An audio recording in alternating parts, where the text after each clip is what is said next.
She's performed on Broadway and the West End stage, and once even sang in front of the then Prince of Wales and the late Queen at a royal barbecue. But musical theatre legend Ruthie Henshall says stepping out onto the cobbles of Coronation Street is right up there with those other pinch-me moments. Ruthie is swapping the bright lights of Theatreland for a guest role on Britain's longest-running soap. And she reveals she loved it so much she would jump at the chance of a permanent part if one came up. There are people and places that you'll always be impressed by. Coronation Street is one of them, so it's definitely one of the highlights of my career, she smiles. There are certain things, such as the 10th anniversary of Les Miserables, where you go, I'll remember that forever, and this is absolutely one of them. The show is something I've dipped in and out of my whole life, so it's been quite wonderful. Yet despite being a seasoned professional, Ruthie admits that walking onto the Corrie cobbles for the very first time was daunting. In terms of cultural importance, she compares it to New York's 42nd Street. It's iconic and part of our history, so I definitely had butterflies walking out there for the first time, she explains. You can't help but feel it's a pinch-me moment.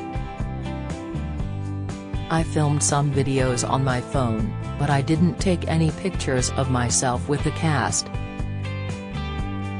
I didn't want to be a fangirl. It usually takes a lot to unsettle Ruthie. Her 37-year, multi-award-winning West End career has seen her star in a host of hit musicals, including Chicago, Billy Elliot, Oliver, Miss Saigon and Cats.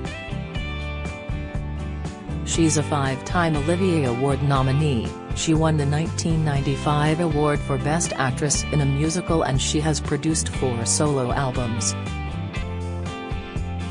And, of course, there's the memorable time Princess Diana urged her to belt out Les Miserables hit I Dreamed a Dream at a royal family barbecue.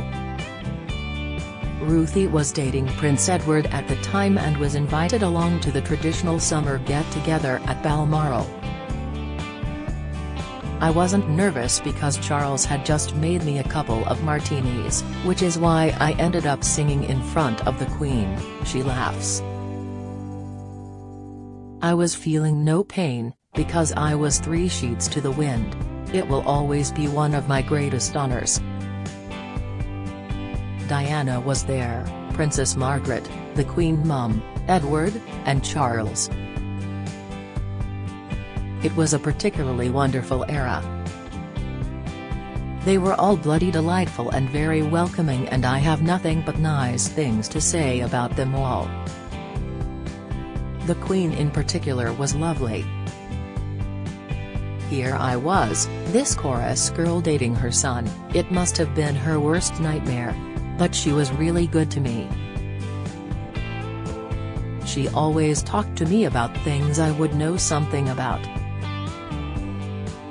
Ruthie, 56, arrives in Weatherfield as businesswoman Estelle, an old friend of Glenda Shuttleworth, played by fellow theatre star Jodie Prenger.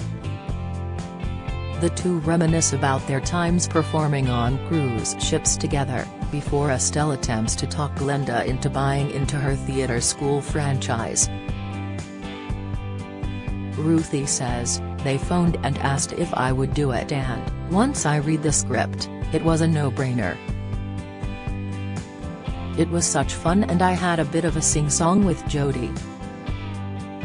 We know each other of old and get on like a house on fire. I would be back there in a heartbeat if I had the chance. I'd step away from 8 shows a week in musical theatre if they offered me a permanent role. I love musical theatre, it's my passion, but it is quite grueling." Working 6 nights a week was particularly hard for Ruthie when her children were small. After the end of her 6-year romance with Prince Edward, she had a 6-year relationship with actor John Gordon Sinclair.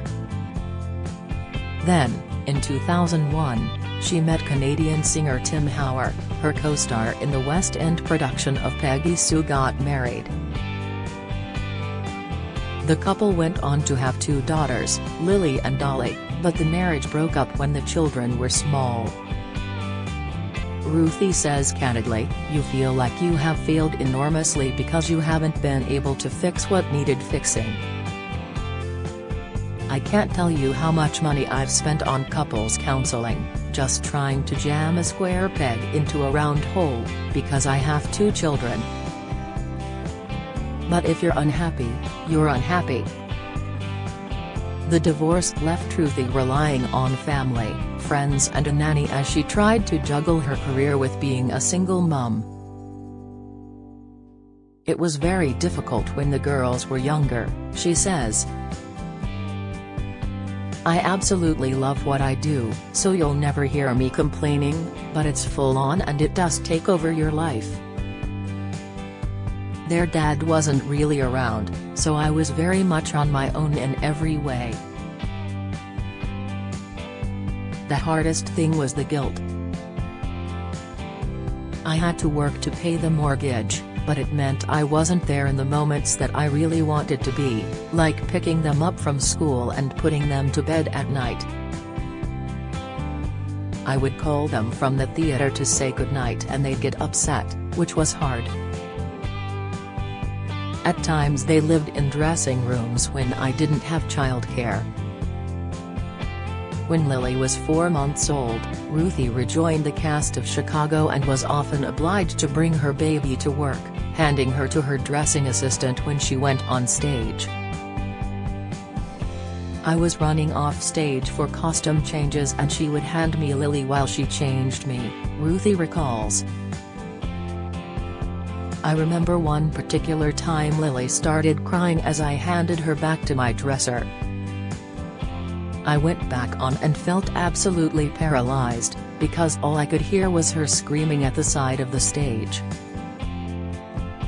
Another time I was expressing milk in a side room before coming out and doing a photo shoot with 2 sexy guys, me in my sexy Chicago costume, done up to the nines. I always laugh when I see that picture, because I think, yeah, I was in the room next door expressing milk, that ain't sexy." Ruthie took part in I'm a Celebrity in 2020, but more recently she has been in the news for her unstinting campaigning for Gloria's Law. Named after her mum, who died in a care home during the COVID pandemic, the proposed law would prevent the scandal of care home residents dying alone from happening again. Recalling the lockdowns, Ruthie sighs, "It was a horrible time, as it was for lots of people and some of it didn't need to be as painful as that, which is why I'm campaigning the way that I'm campaigning. It's really important to me that nobody in care ever has to be on their own again. It's unforgivable, it's a basic human right." Ruthie, who lives in Essex with her daughters, now 20 and 18, will be back on stage again shortly in a new production of the classic musical 42nd Street. Then in September she is launching her own theatre school, Ruthie Henshall's Cast, a 3-year diploma in performing arts, in Bury St Edmunds, Suffolk. "I really want to mentor and train the kids of the future," she says passionately. After the long darkness of the pandemic, she firmly believes life is finally picking up. "I sold my house and bought a little thatched cottage which I moved into 3 months ago and my career is fabulous right now," she smiles. "It's been a hell of a couple of years, but the wonderful thing about life is the ebb and flow. Just when you think that it's a S-place, something happens, the tides turn and you go, okay, I'm alright now." Catch Ruthie Henshall on Coronation Street on ITV from Tuesday.